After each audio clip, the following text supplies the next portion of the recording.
Good afternoon, Davian. How we Good morning, doing? afternoon, evening, Chris.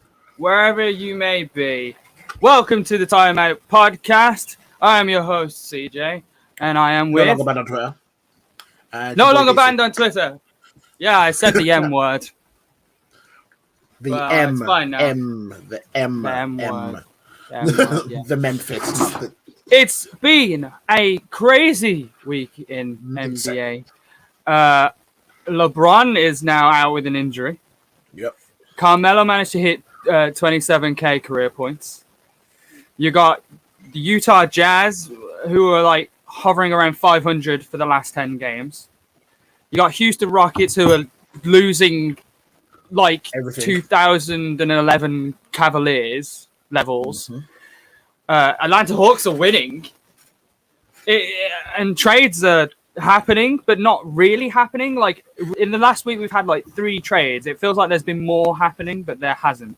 Yeah, it's There's been like 3 trades that happened.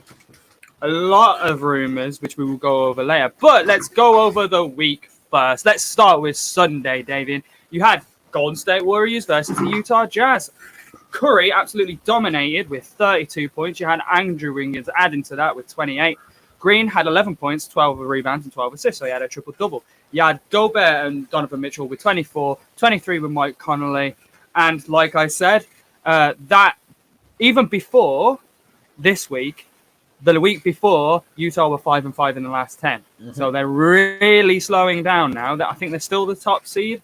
Yeah, they are. But only just. But mind you, with the injuries to LA and what's been happening with the Clippers, because the Clippers haven't won consecutive games since February 15th. Yeah, I think the Jazz's biggest worry right now is the Suns. Honestly, yes. And at the beginning of the season, I never thought I would be saying this kind of thing. Nope. No. But we moved. So you had New Orleans Pelicans beating the LA Clippers, an absolute blowout. You have Zion with 27, Ingram with 23, Lonzo with 20. He's been playing really well lately. There's been rumors circulating around him. Mm-hmm. Paul George had a measly 15, and Leonard had 23. Paul George has been pulling in these mediocre performances a lot. No, he's just preparing for the playoffs. Why, he's preparing for what, the mediocre performances? Yes. Yes. You got to get to playoff shape. That's what you do. Yeah, you know. Fair enough. Then you had Minnesota versus Portland. You had Edwards scoring a career high, 34. But this isn't the only time he hits a career high. That was a career high at the time. Lillard had 38, and Carmelo had 16. It was worth mentioning. Carmelo off the bench. He's been doing really well for Portland this week. Mm-hmm. But Edwards is worth mentioning because he's really starting to throw in his hat for Rookie of the Year. Minnesota are starting to win games. However, they've still got the worst. I think they still have the worst. What's the word now? Record in the entire NBA. Despite Houston losing like 17 or 18 in a row, Houston still have more wins than Minnesota. So, yeah, but Edwards is now starting to make a name for himself, starting to give Melo a little bit of problems in that Rookie of the Year candidacy. Then you have Philadelphia versus San Antonio Spurs. This is their first game without Embiid, who's out with a bone bruise. You had Harris with 23, Curry had 21, Simmons had 14 points with 9 assists. It's nice to know that Philly are capable without Embiid. That's nice to see. And then let's move to Monday, where you had LA Lakers versus Golden State Warriors. You had Harrell scoring 27 points. LeBron had triple-double, 22 points, 11 assists, 10 rebounds. He's really starting to gear up that MVP caliber performances. Yep. You got Curry with 27. Kuzma had a complete airball to the side. It airballed the shot it was to the side rather than missing it. It was completely off target. Yeah. Also, this victory meant that LA swept the season series. They've won 4 games against Golden State Warriors. Then you had Brooklyn versus New York. Now, this was a very interesting game. Nets managed to edge the Knicks with a controversial travel call in that final play. Now, so Randall went up for a shot. Kyrie blocked it. Oh, yeah. So Randall took that as a block and took a dribble. I don't know how the refs saw it. I think they saw it as in he was in possession of the ball after he blocked it as well. I don't know. And called the travel on that. Yeah. Very controversial. Obviously, it made a difference. Harden had 21 points, 15 assists, and 15 rebounds. Kyrie had 34 on 72% shooting. You had 33 from Randall, 23 from Barrett, 21 from Quickly. So, yeah. How do you feel about that one, Davian? What's your views on that? The end of that game? I found it stupid. I'm not gonna like. I think because I was watching that game and I was watching long, and obviously when I watch, I usually have Twitter on the side, kind of like going along. And when that went up, I was like, he's blocked it. He Randall's been looking for the rebound, comes to him. I was like, okay, that makes sense. He's going to. And then they called that, and I was like, what? It was one of those. Obviously, I know quite a few of the basketball rules, but that was one of them where I was like, did I miss something?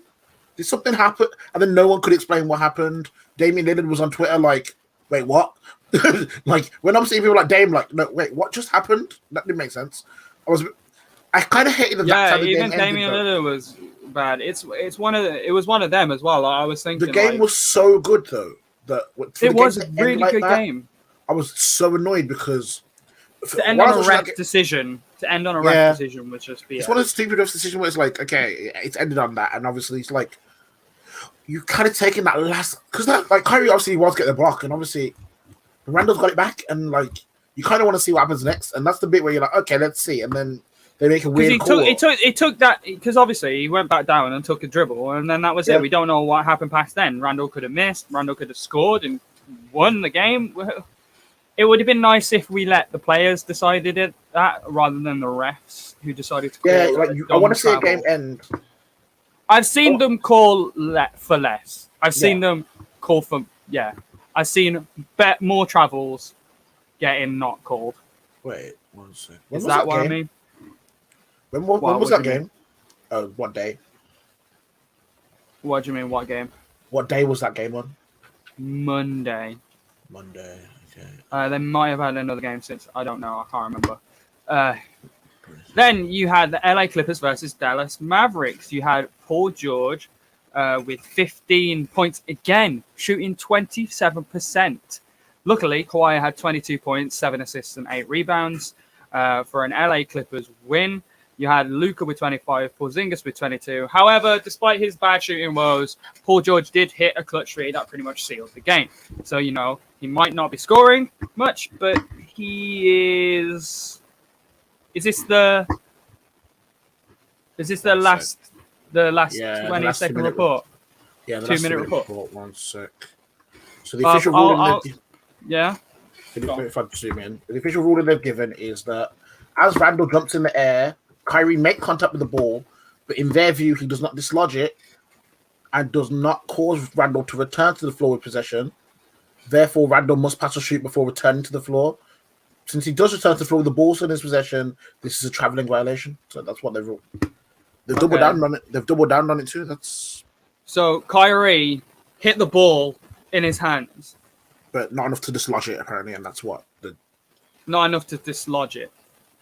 Which I guess, but enough to disrupt. It disrupt it, not dislodge it, and that's why they're saying that's what they to dislodge it. Okay, yeah. Okay. Well, I mean, that's pretty much what I was saying. I was thinking about. They've doubled down. They've doubled down on it. I mean, yeah, they doubled down on it. It's still a weird. It's still a weird call, but I guess it's the. But yeah. Anyway. So you had Charlotte then against San Antonio Spurs. It was a late comeback victory for Charlotte, who had 20. Not San Antonio Spurs, Sacramento. You had 29 from Fox. You had 23 from Hield, 16 from LaMelo. You had 26 from Rozier, 25 from Hayward. It's worth mentioning that Marvin Bagley fractured his hand in this game.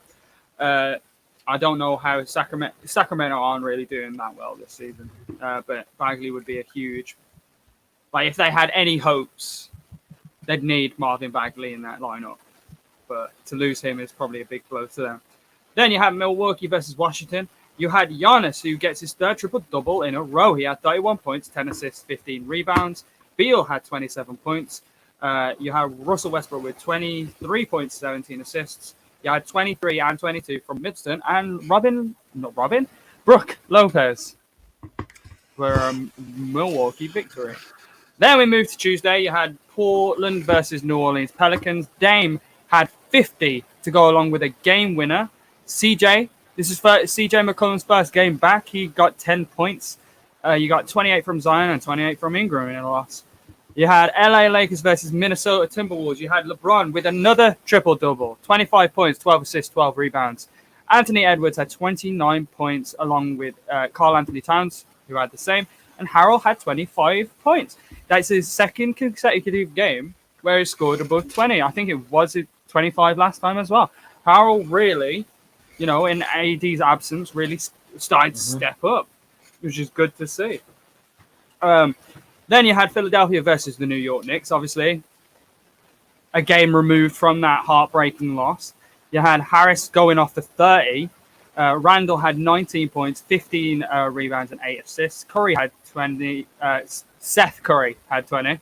And Dwight had this absolutely monster block at the end. It was fucking ridiculous. Mad. Watch it when you get a chance. Then you had Atlanta versus Houston Rockets.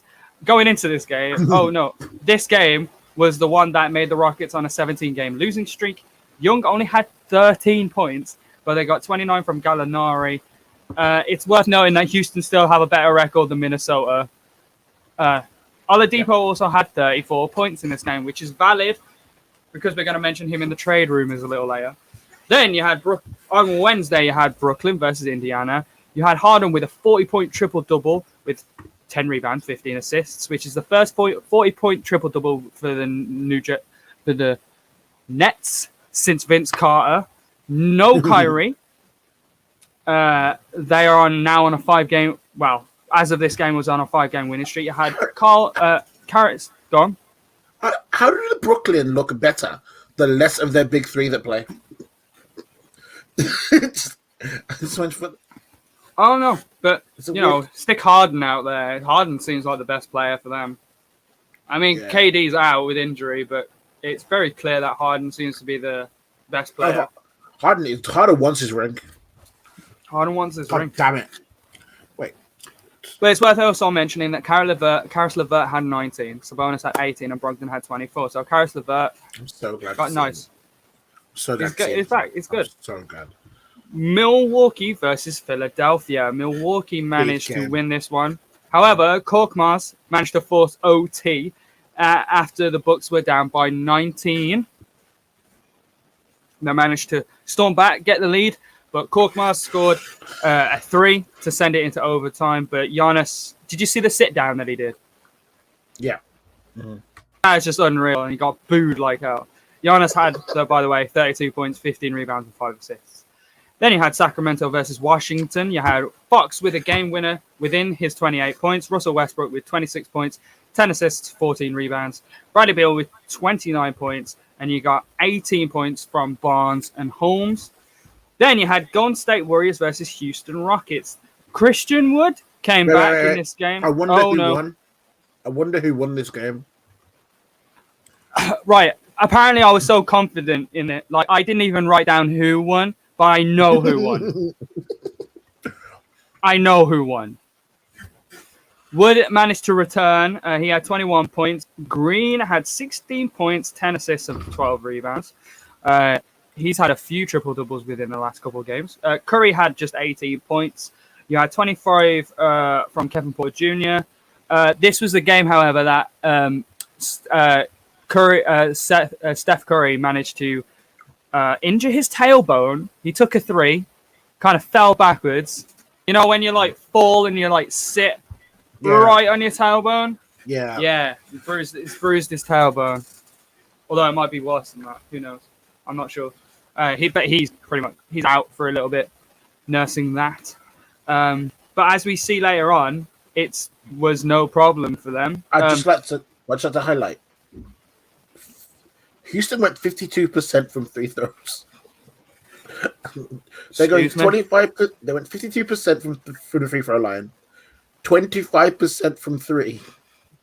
They might not win another game this season. These men do not care.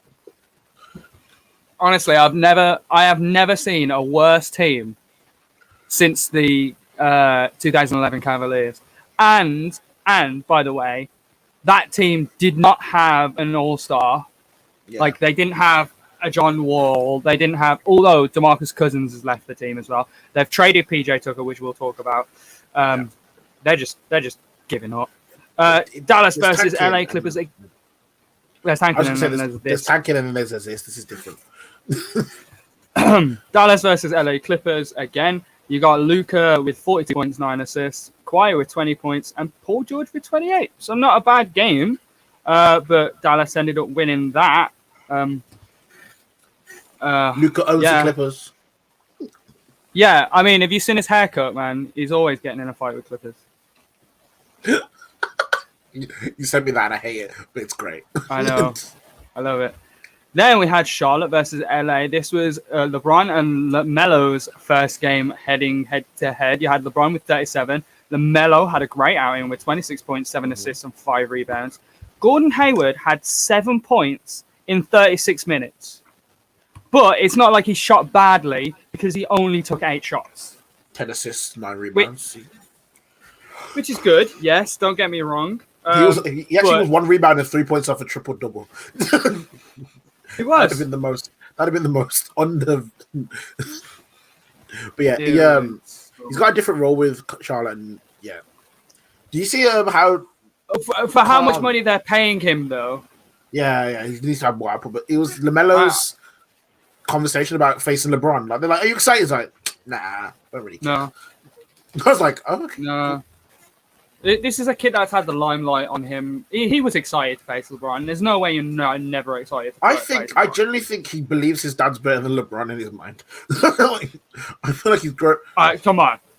LaMelo's not dumb. Come on now, give him credit. Then you had Washington versus Utah. Washington ended up beating Utah. Beal had 43 points. Russell Westbrook had a triple-double. Again, surprise, surprise. 35 points, 13 assists, 15 rebounds. Donovan Mitchell had 42. Then you had Minnesota versus Phoenix. Minnesota ended up winning with Anthony Edwards with 42 points and Karl Anthony Towns 41. So they combined for 83. You had 35 from Booker and CP3 had 18 points. Then you had Portland versus New Orleans Pelicans. You had Lillard with 36 points, Zion with 26, Ingram with 19. Portland ended up winning that game. Then we moved to Friday. Orlando versus Brooklyn. The Magic managed to survive Kyrie's 43 points and snap the Nets' win streak. Harden had 19. Aaron Gordon had a 38-point game, 31 from Eric Fournier, and 22 from Vucevic. Portland versus Dallas. You had CJ McCollum pretty much a coming-out party after being injured for so long. He had 32 points. Dame had 31. Luka was 1 rebound and 1 assist shy of a triple-double. He had 38 points, 9 assists, 9 rebounds. This was the game that LaMelo managed to score his 27,000th career point. Did you say LaMelo? Is the only Carmelo, sorry. Thank you. I saw Melo and was like, all right, yeah. But he scored his 27,000th career point. He's only the 11th player in NBA history to do that. Ever do that? So when you think about it that way, how many people have played in the NBA? Insane? Thousands of players. What's insane is that last season, Carmelo Anthony couldn't get onto a roster. No, I found it tough to get on to a roster. Remember, it took ages. It took him ages to get. He was out of the league for a bit. Like it took him ages to get onto the Trailblazers because he kept getting waived and like. Mm. And now he's still producing. It's actually quite great to see, and now he's hit something that only. He's been more than producing. He's like accepted a bench role for once. Yeah, and now he's doing something that only 11 people have done before him. I'm glad he's able to hit that. That's scored 27,000 career 27,000 points. 27,000. Utah versus Toronto. I think the only active person that's got more than him right now is LeBron, who is gunning for that most points ever. But that's still going to be tough. You got Utah versus Toronto. Utah managed to win this game. They had 31 points from Donovan Mitchell. However, there was 27 from Siakam. It was a very close game. On like TV shows where the ball just circles the rim and then falls out. Yeah. Like perfect, like Hollywood ending kind of thing. Like 360 exactly around the rim. And then, yeah, that's exactly what happened. It was pretty much in, and then it wasn't. This makes Jazz the first team to 30 wins. Well done, Utah. Barely making it. Then you have Denver versus Chicago. You had Murray, who forced OT with a 3. Jokic with 3 of his 34 points. You had Jokic with 34 also with 9 assists and 15 rebounds. He is basically the front runner for MVP now since Embiid is down, LeBron is down. I don't see any of the Brooklyn Nets players winning it. No one is taking Jimmy Butler seriously like they should. So he's pretty much he is odds-on favorite to win it now as well. You have 34 points from Murray and 32 from Levine. You know what's very interesting as well? If Jokic does win it, that means the last 3 MVPs were all won by European prospects. Oh yeah. Which is a very, very cool thing. And then you had a Golden State Warriors versus Memphis. Despite the fact that Curry was out, Golden State won this game behind a 40-point game from Andrew Wiggins, who was aggressive. He was absolutely aggressive in this game. He was fantastic. Some Warriors fans have really turned on Wiggins, like they've turned back. At first, they thought he'd just be trade fodder to go and get something else. Now they actually want to see him with Clay, Steph, and the healthy Warriors, and I can see why. In that game, he was I can see that, yes, but I don't want to. I'd still be tentative and I'd still be shopping him because I'm not going to base that on like a good stretch of games. Look at Lonzo. Like, he's having a good stretch of games, but either way for Golden State, it's a good win. It ups his trade value a bit. Where you're looking at a player who exactly. That's what I mean. That also could mean that it's potentially help him get traded. Curry was out. Green only had 2 points, but he did have 13 assists and 11 rebounds. Ja Morant only managed to get 14 in that game. Then we move to Saturday. Are we watching the game? Didn't mean to do that. You had LA Lakers versus Atlanta. LeBron has an injury. He's out indefinitely with a high ankle sprain. Yep. Which continue. So they actually kept him on to make a 3. To bump him up to 10 points, so he could continue his streak of consecutive 10 points or more. So he's out indefinitely. This kind of thing, like a high ankle sprain, like it could take 10 games. He could be out. He could be out for 3 months. Yeah, it could be either way. Yeah, it's They're gonna take it easier. So I think he had a negative MRI at first, and obviously they've diagnosed that. But did you see how it happened? Yeah, it was like defensive player. No. So, they were on offense. It was like after a rebound or a steal. I think so. After a rebound. Yeah, and he's chasing back towards it.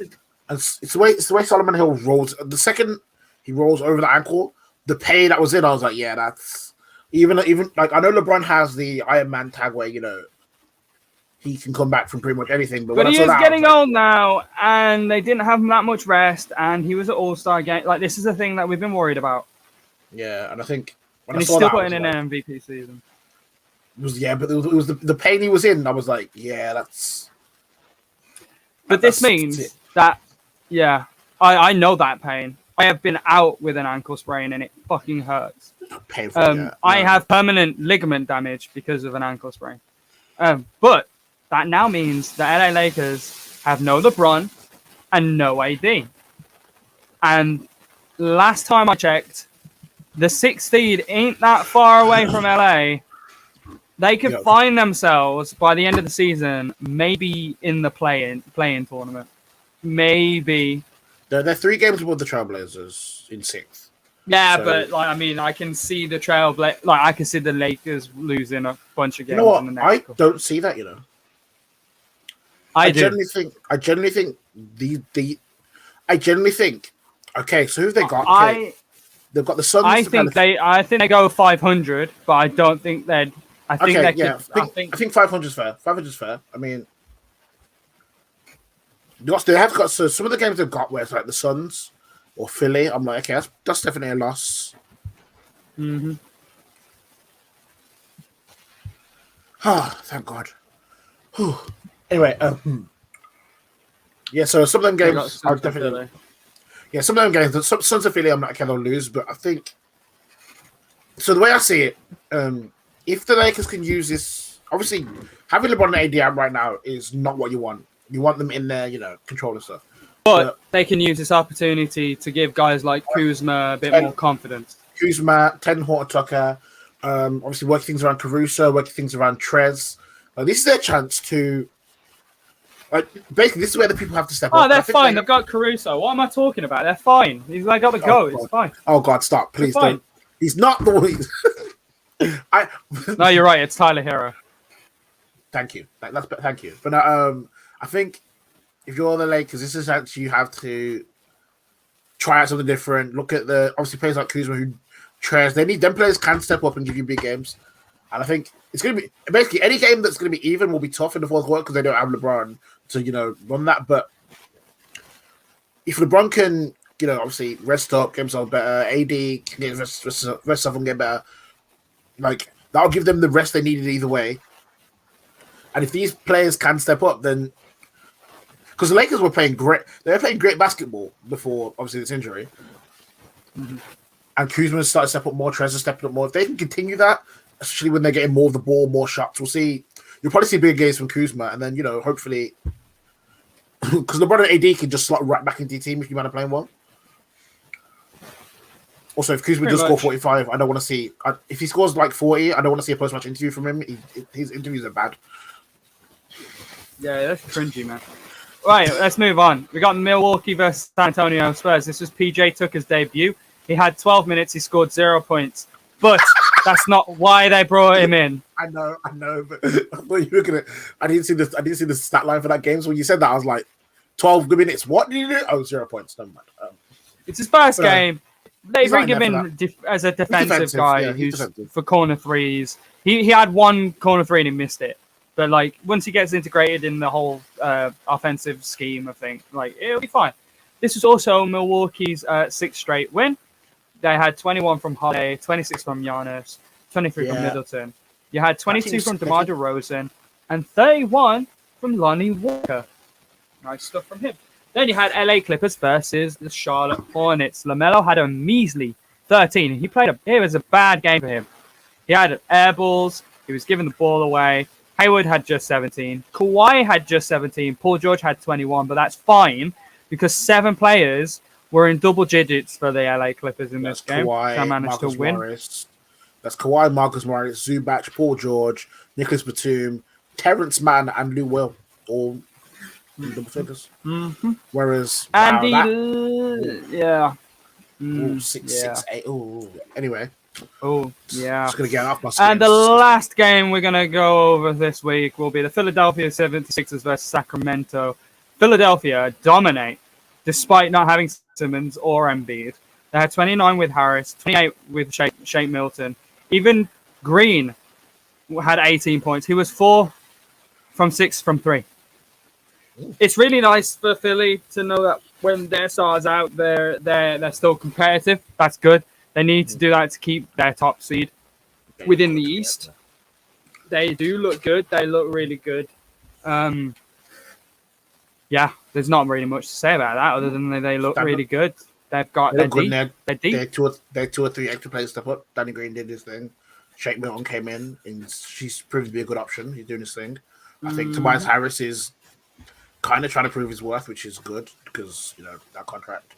And obviously, and knowing you can add Ben Simmons and Joel Embiid to this team is like, okay, let's, So they're in a good spot. It's good coaching, good team. All right then. So let's have a little before we talk about trades and trade rumors and stuff like going on. Let's talk about some of the stuff that went on. So obviously there's the LeBron James injury, which we touched upon. But how does this affect the MVP race? So it's not going to be LeBron because he's going to be out, and Embiid's probably out for too many games. So that makes, as we said, Jokic the favorite. But do you think anyone else could like sneak themselves into this conversation? Maybe Lillard. Maybe Lillard. So yeah, Lillard. Maybe Giannis is going on a run. James Harden's putting up good points. I think there are a couple of players who, with the right performance over the next, let's say, 3 weeks, 4 weeks, however long, because obviously we are coming to the end of the season, it's coming up quickly. But with the right performances now, I kind of think if Damian Lillard goes on a run, he could put himself up there. I know that when I was looking at the MVP ladder, I think he's number 2. I'll have a look. Right now, yeah, probably. So right now, the MVP ladder, one sec, it's Nikola Jokic in number 1. Yeah. Damian Lillard is number 2. Mm-hmm. Giannis is number 3. Yeah. LeBron's dropped to 4. Joel's in 5th. And then the next 5 are James Harden in 6th, Doncic 7th, Kawhi 8th, Steph 9, and Jimmy Butler 10th. And then the other 5. Okay, a funny thing you should mention. Yeah, funny thing you should mention Jimmy Butler, because I think he should be much higher up this list. And I'm not saying that just because I'm a Miami Heat supporter. I mean, there is a bias with it, but the fact that they win when he plays, the fact that he's putting up near triple-double every game, so here's a question. He's willing his team to victories. Right now, Jokic or Butler? I'd probably say Jokic. Just because he's played more games. Lillard or Butler?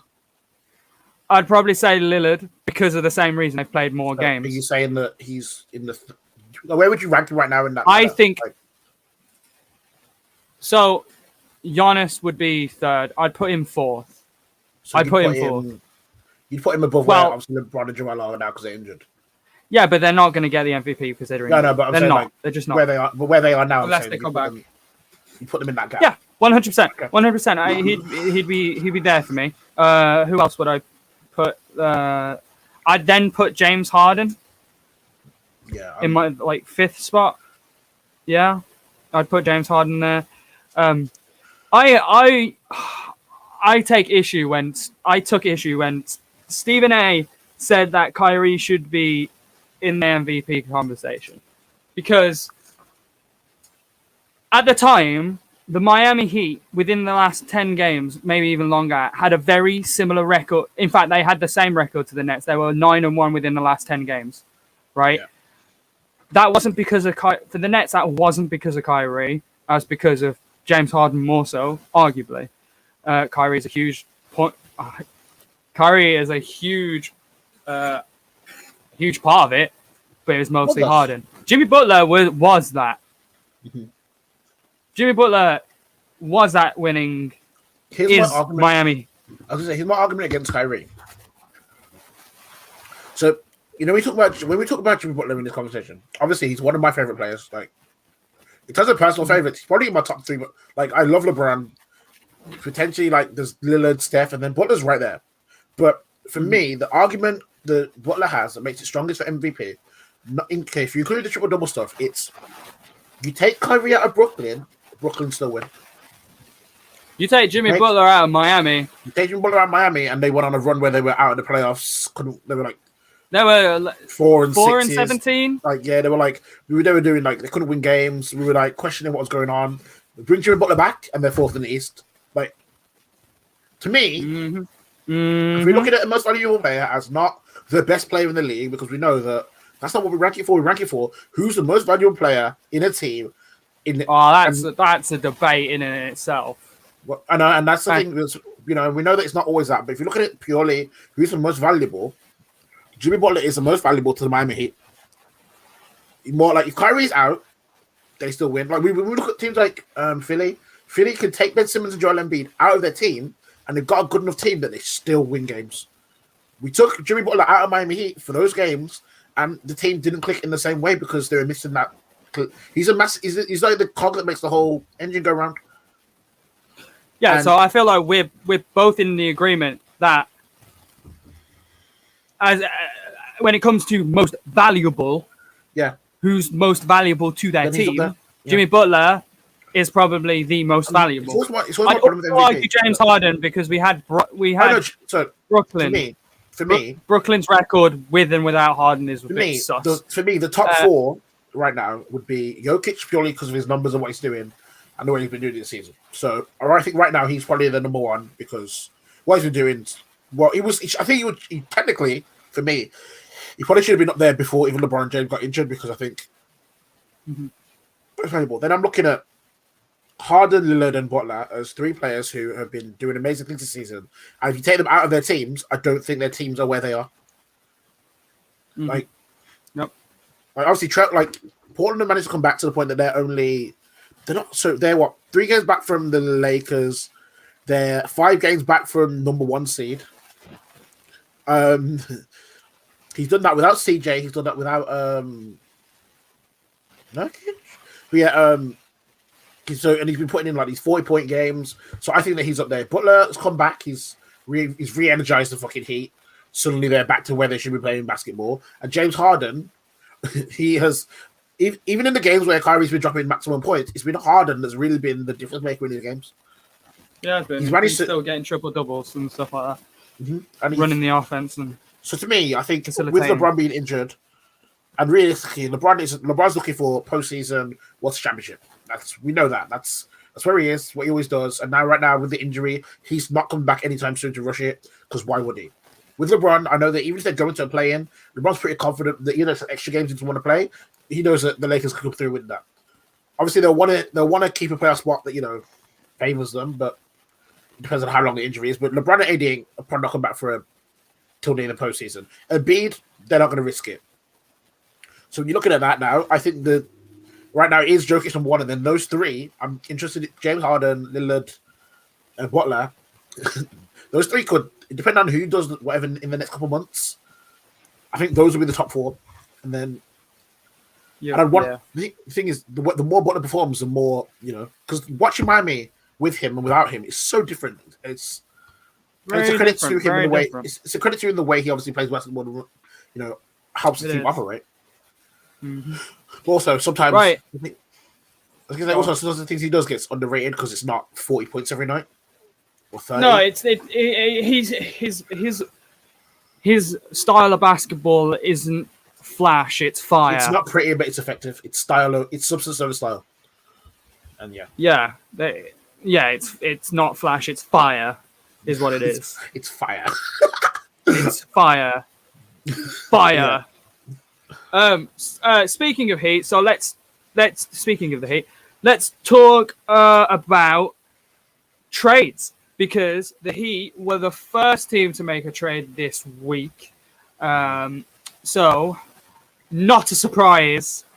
They trade away Myers Leonard and a 2027 second round pick. They just did just a pick, any pick, for Trevor Ariza from the Thunder. Mm-hmm. Brilliant trade, great trade.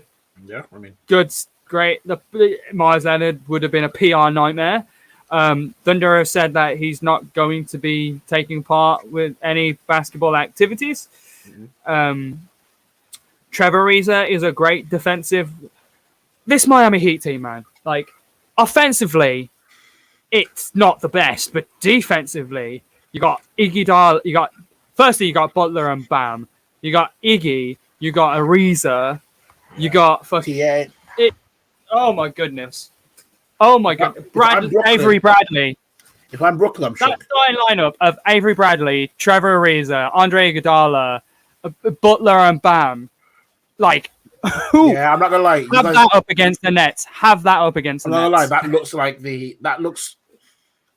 If I'm Brooklyn, I would do anything to avoid Miami. You man look like the Nets stoppers at this point. Combined with the shooting you man have, like you basically traded away Myers Leonard, who wasn't going to play season because of injury, and had already fucked up, and you trade him away for fucking Trevor Ariza, who's just another defensive player who intelligent, smart, and knows like you basically. And he's going to work hard as well. He's going to work hard. We get stoppers. So when you look back last season, it was like Brooklyn. Okay, you wanna acquire more All Stars? Fine. When you look back at last season, you look at fine. The Clippers team last year. The one thing that was really said about them is they have the most dogs. The gritty. Right now, Miami Heat. What? Well, I mean that was a lie last year because last year it was the Miami Heat, but it's even more so this year. Clippers were meant to. They had the. It went to 1 through 10 was meant to be just, but no, this year, woo! You added TA Avery Bradley, like, ooh, like this is just, fam. Any team because we get the Miami Heat in postseason, it's gonna have a rough time. Led by Jimmy Butler, who's just, as you said, all fire. Like it's gonna be. If Brook can get them, they are fucked. Yeah, pretty much. There is another 2 trades. One of them was Bucks trading Craig to the Suns for Torrey Craig to the Suns for cash considerations. That was probably to make way for this next trade, which Bucks acquiring Tucker from the Rockets. So Bucks ended up getting PJ Tucker, that guy, a 2021 second round pick. It's a pick swap. 2022 first round pick from the Rockets. Interesting. Rockets get DJ Augustine, DJ Wilson, a 2021 first round pick, a pick swap, top 9 protected, and a 2023 first round pick. Pretty cool. Yeah, good trade for the Bucks. It's not remarkable, but it's not like it's one of them. It's not for the Bucks. It's a decent trade. Like it's not an earth-shattering. Oh my god! But for them, I mean, PJ Tucker can give any center in this league a headache. However, it's just a headache. He's not going to stop. That's the way to describe it. It's a head. He could be a nagging pain. They bought a headache. Is what they've done. And I think when you add that to obviously what they've got with the Drew and like he probably sticks right under their team. I think he'll take time. He'll acclimatize, get his stuff ready, but like. Obviously, I'm not surprised that Houston are doing trades. Like, no, because if Eric Gordon wasn't injured, he'd be gone. I think if if he wasn't injured, he'd be gone. You can trade injured players because Spencer Dinwiddie's out for the season, so he's on the trade mill. Yeah, for reasons which I will explain. It's one of them trades where it's like it makes sense. Yeah, he's not doing. He's not doing shit. No, they aren't. They got rid of DeMarcus Cousins.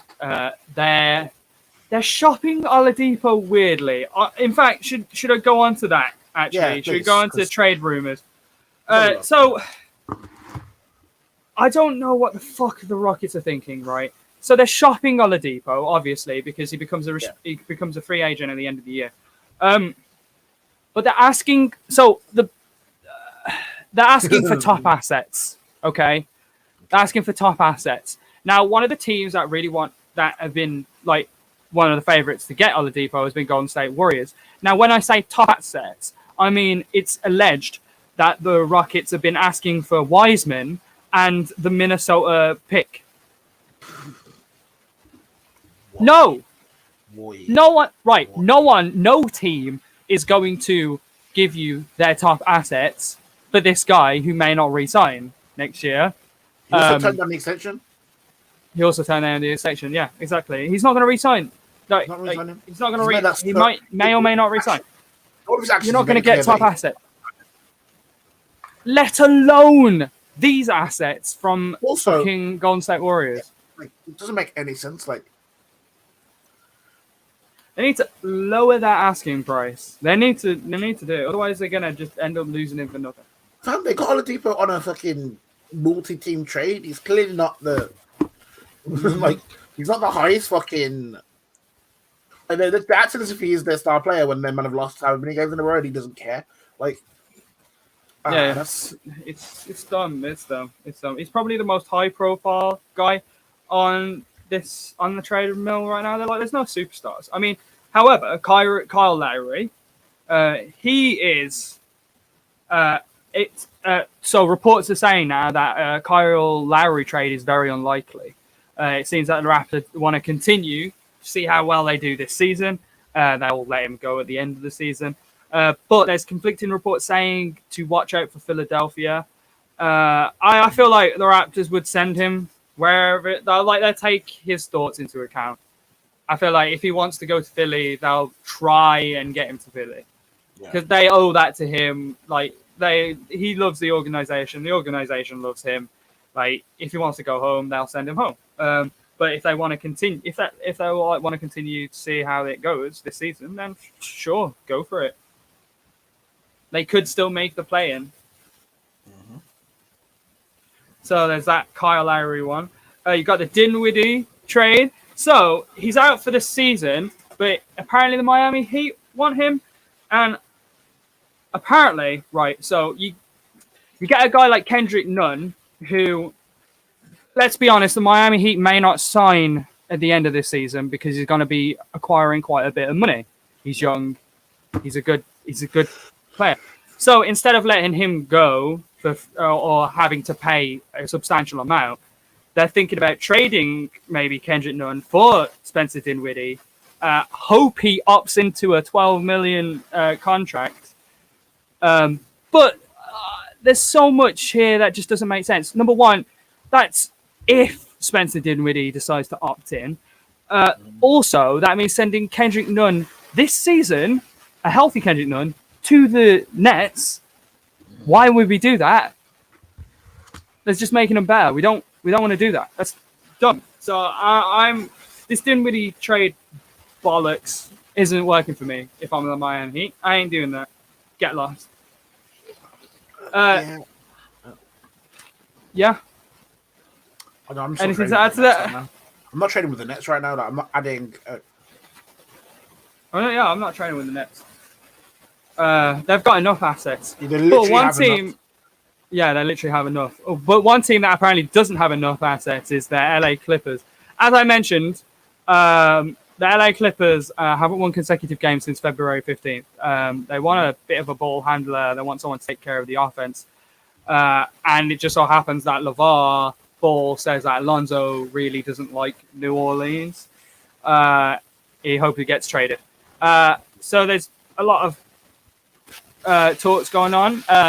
Lonzo, however, has been playing better, so those talks kind of died down. However, they could use that because, he could re-sign. I think is he in a contract? Yeah, I can't remember. He's going to cost a lot of money. If he's showing this good play, he's going to capitalize on it. Like, people are going to spend money on his potential. And, if I'm the New Orleans Pelicans, I'd capitalize on his play and, this trade value to get something good in return. I guess. So with the news I've seen, so obviously LeVar wants Lonzo to go to Charlotte for obvious reasons. Looking at the Ball brothers, Clippers want the ball handler, so they've been in it. Klay Thompson's dad wants Lonzo to go to the Warriors. So, right, it's been a weird thing. Like, it's been. I've basically been seeing a lot of dads saying they want Lonzo, and I'm like, a trade. A lot of dads saying that they want Lonzo. That's great stuff. I was like, just looking at my phone now, it says Miami is eyeing big moves. He covet Kyle Lowry in potential trade, while LaMarcus Aldridge has Miami high on his list. Yeah. Cool, great stuff. That's why the Kendrick Nunn thing was weird. Because I was like, if anything, I see him go in a different direction for one of them. No, see, I could see if we're going to lose Kendrick Nunn for anyone, I'd rather trade for Oladipo. That works. I'd rather give that. I feel like that works for Houston. I mean, you're not going to get much of an asset for Oladipo, knowing all this. You get a young player in Kendrick. Hold on 1 second. You get a young player in Kendrick Nunn. He's a restricted free agent as well. Yeah, I don't know. So, you just have to match. Yeah, I really want to spend the money on him. I don't know. I think the Houston don't know what they want to do. They want to keep Oladipo, but Oladipo doesn't want to stay, so they're kind of just trying to shoot that out. Kendrick Nunn, if you're Miami, it's probably best to get rid of him now and keep your other players like Tyler Hero and them players, and then try and move around. I think it's going to be interesting. I generally feel like there's going to be one or two. Because when's the trade deadline day? I haven't got a fucking clue. It's Let me soon. have a look. It's like a week or two. I think between now and the deadline, we're going to see a couple big moves.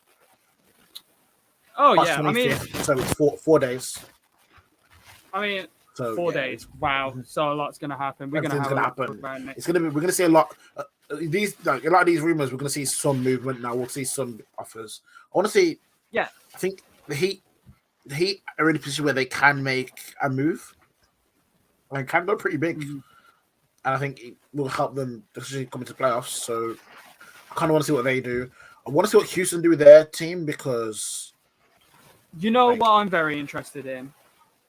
what? So, Boston have an absolutely huge trade exception. They have a $28.5 million trade exception after Gordon Hayward went to Charlotte. So I want to know what they're going to do with it. What do you think they should do with it? I don't know. They could try and move someone like Tristan Thompson and take back a player making significantly more than a 9.5 million salary. I think we don't talk about Boston. Like when you look at Boston, it's like with the team they have, like seeing them in 8th in the East, less than 500. Like, what do they need? What would they need to help them in this? Like, What do they need? I feel like that's a hard. I mean, Boston feel like they're jack of all trades but master of none. They're very good in a lot of areas, but they're not great. Defensively, they're pretty good. Offensively, they're pretty good. They're pretty good from deep. They're pretty good. I feel like they need an inside presence. And you know who's available? DeMarcus Cousins. That'd be good. He's a free agent. That'd be good. I think for me, like you said, I think Celtics are decent in almost everything, but don't stand out in anything. No, and they're like 5th in the East. I think they're 8th. 5th. They're behind. 8th. Whoa. Yeah, Okay, they were 5th. The 8th. Hold on, let me look at this. Wow, yikes. Okay. Yeah. Yeah. They're, I mean, obviously they are only a couple games back from Knicks, Hornets, Hawks, etc. Hawks went on a run, knocked them down. Hornets won a couple. I said they were like one game away from Miami. Yeah, I mean there's still only 2 back, but obviously with everyone doing well, it's pushed them down a bit. And obviously they are looking at Pacers, got Cass Levert back, Raptors if they make a move could catch them. Wizards are playing well, like it's still quite a few more games to go. It's gonna be a very there's teams gunning for those playing spots, and that's why that's why I asked that question because I'm like, if you're Boston, with a player like Jason Tatum, you got Jaylen Brown, you got Marcus, like how are you not? I mean, what do you need? What do you need to add to that to make you a contender? Because clearly something is missing. I genuinely think they need a veteran. They need a veteran who's been and done this kind of stuff. Maybe acquiring LaMarcus Aldridge. How about you move Tristan Thompson and that trade exception? Bring in that'd be. I think they need something needs to happen though because if they continue like this, they're trending downwards. They're losing games they should be winning. Even when was it one of the games they played? I think Tatum dropped 28. Someone else dropped 20, and I was like, okay, they're gonna win. And then it was a Cavs game. The Cavs game they lost. It was Tatum dropped 29, Jaylen Brown dropped 28, Smart dropped 19, and then they still lost by 7 points. And it was like, okay, like what more can you do? But yeah, so I'm interested to see what they do. They're not deep at all. I mean, Boston, they have. I mean, other than those guys, who have they got? Daniel Tice, okay. I'll pull up Taco Ball. So let's have a look at this. Is the team that played against the Cavs? What is their roster? So you've got Tatum, Semi Ajayi, Daniel Tice, Jaylen Brown, Marcus Smart, and then you go into Robert Williams, Grant Williams. Marcus Smart, yeah. Peyton Pritchard, Robert Williams Jeff isn't bad. Teague. I rate Robert Williams. I know, yeah, but I think when you're looking at Jeff Teague's on that team. Yeah. I had no idea. I remember when Jeff Teague Javonte Green, Carson Edwards. I remember when he was point guard to a NBA leading Atlanta So if you Hawks look, team. if you look at the last game they played, which was the Kings. Yeah, Yeah. look, same thing really. Robert Williams, Peyton Pritchard, Grant Williams, Aaron Naismith. Like, it's not the depth they have is okay, but it's not title winning. It's not. And No, it's then not. I mean, it definitely wasn't enough to beat the Heat I last think year. So, I think and when it's you look pretty at much the same team.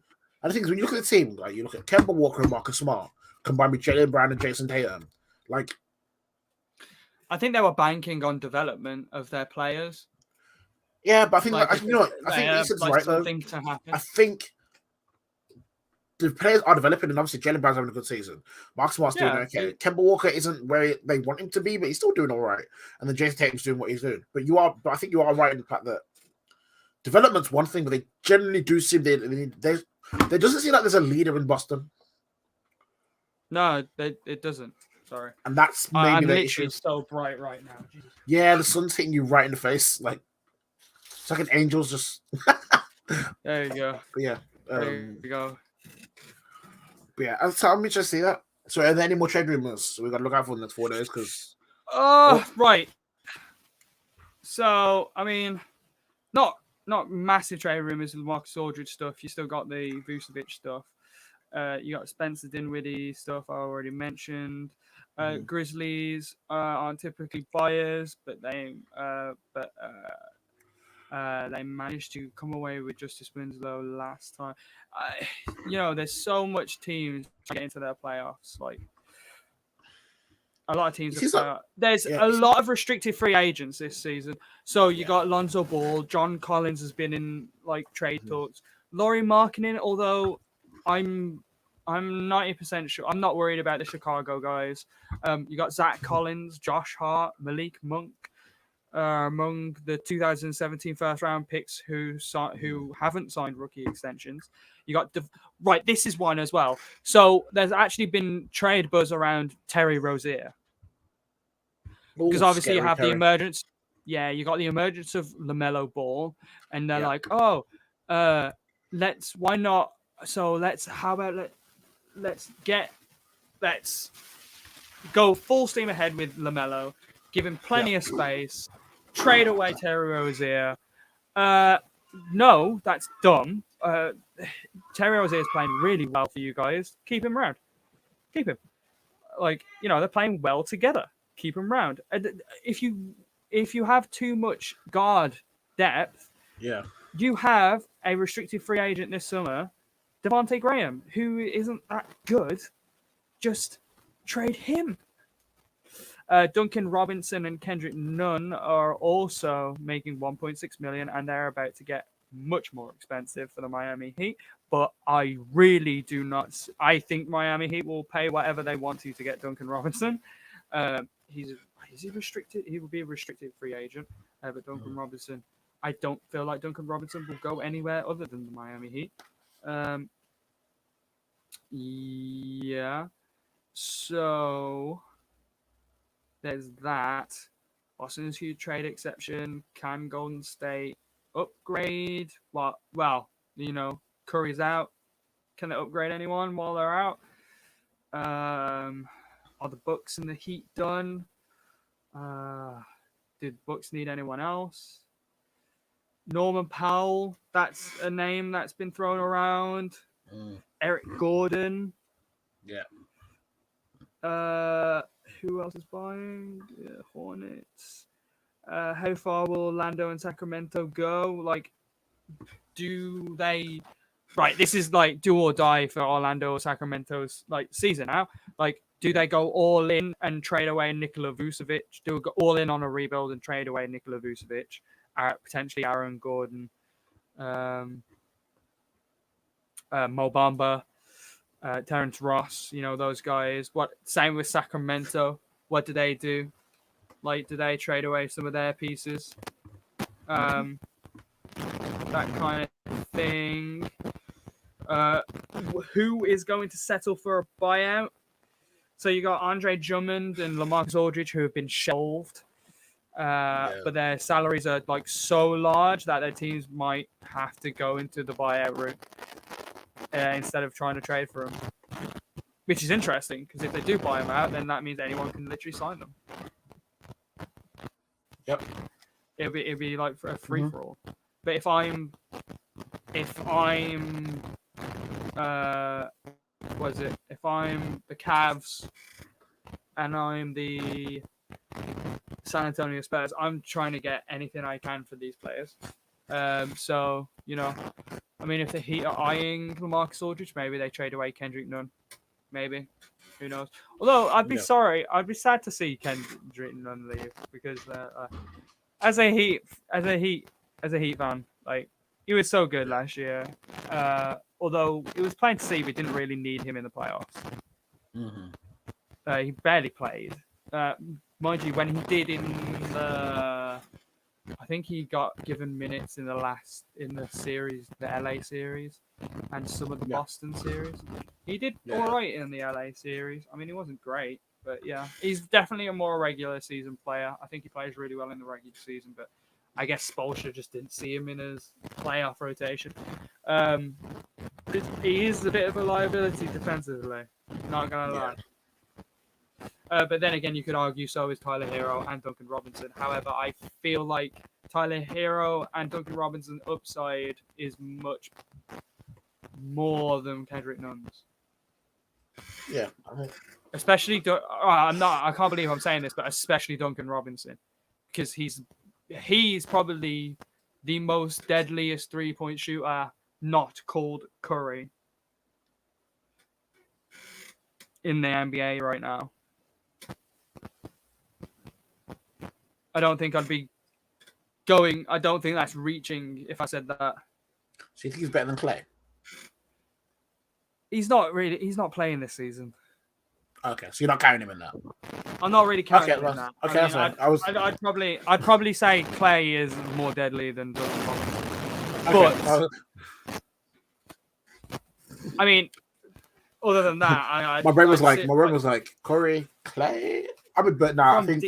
I could argue saying like fucking KD is probably better. They're more deadly at 3 than him, but in terms of a 3-point shooter, speed of release, Duncan Robinson, catch and shoot, catch and shoot, off ball.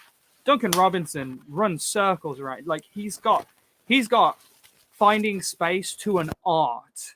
Yeah, he's studied Curry. He finds the needle. He finds the needle in the haystack. It's incredible. It's a little movement, it's a little off ball. It's absolutely phenomenal. By the time you work out where he is, it's too late.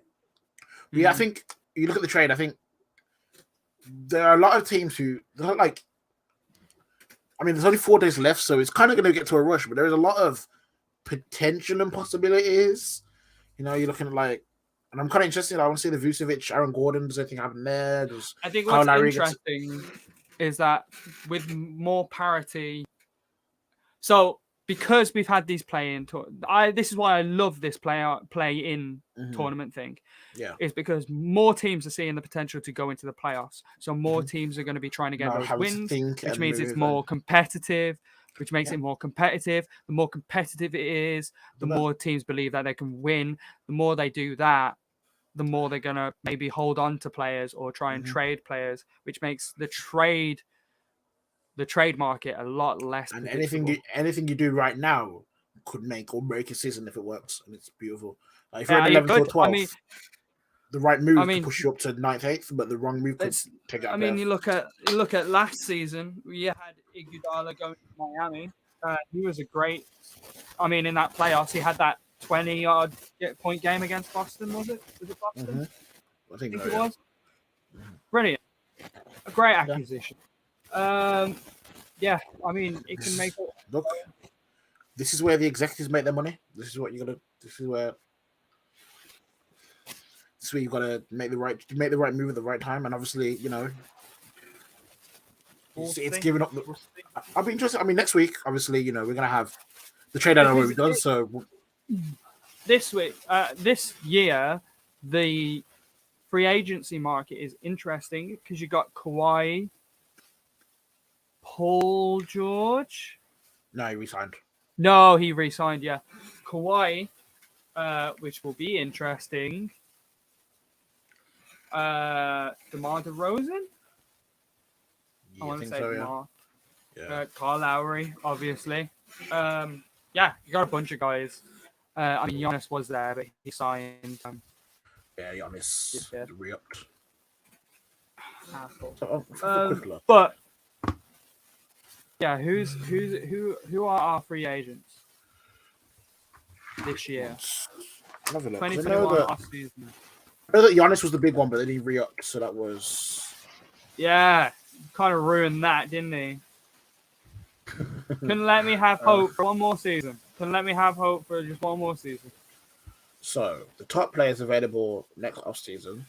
So this offseason, Kawhi, Drew Holiday, Yeah. John Collins, Mike Conley, Oladipo, Jarrett Allen, DeRozan, Chris Paul, Kyle Lowry, Lonzo Ball, Andre Drummond, Serge Ibaka, Spencer Dinwiddie, Dennis Schroeder, Duncan Robinson, Montrezl Harrell, Paul Millsap, Laurie Markkinen, and then Richaun Holmes and Norman Powell, and Tim Hardaway Jr., Evan Fournier, LaMarcus Aldridge, Goran Dragic, Kelly Oubre Jr., Jermichael Green, Blake Griffin, Lou Will, PJ Tucker, THT, and Norton Tucker, Ennis Cantor, So Josh it feels Richardson, like, Kendrick Nunn, with the Caruso, lack of Giannis, Batum, it doesn't feel like D-Rose, the Rudy only Gay. real star. It's not.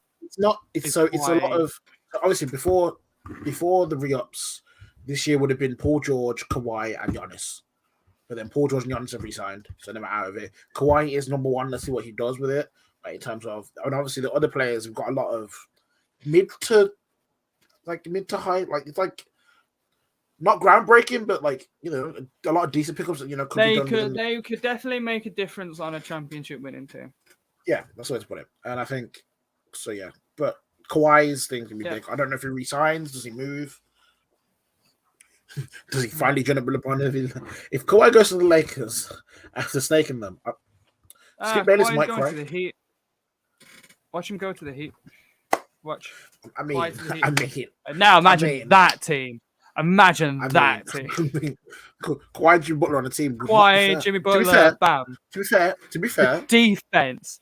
The defense. To be fair, so I'm not. So obviously, I'm not. I don't want to put no any fuel one to is that scoring. fire. I don't want to put any fuel to that fire. But I do want to say that when Kawhi was looking for duos, he did call Jimmy Butler. He was trying to get Jimmy Butler to go to the Clippers. So that's something I didn't know. Yeah, so when he was looking at the duos who he was going with, he did make contact with other people before Paul George was able to execute that trade. Kawhi was looking at that. So one of the things was that they thought Jimmy Butler might go to the Clippers. So I'm not saying it won't happen, and I'm not saying it is. I'm just saying, there's potential there. I'm just saying that Kawhi wants to play with Jimmy Butler, and that's been a very. I mean, at this point, I feel like everyone wants to play with Jimmy Butler. Yeah, I don't think there's a player in this league that will say no to playing with Jimmy Butler. Actually, you know what? It's here. Okay, so yeah, because I was gonna say I was like double checking just to make sure that I didn't get that wrong. Yep. Kawhi asked Jimmy Butler to pair up before Paul George. Oh, okay, so that's gonna make this. So there we go. That's the first sign of him joining Miami.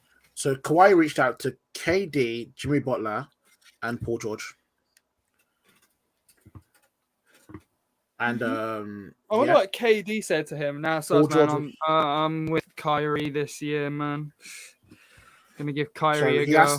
He asked Kevin if he'd come to the Clippers with him, and then, but obviously, he'd already moved towards the. He already decided Brooklyn. He decided Kyrie. Brooklyn a long time Yeah, exactly. ago. Yeah, and also he made his decision first, and then he tried to get Jimmy Butler from Miami, but Butler didn't want to.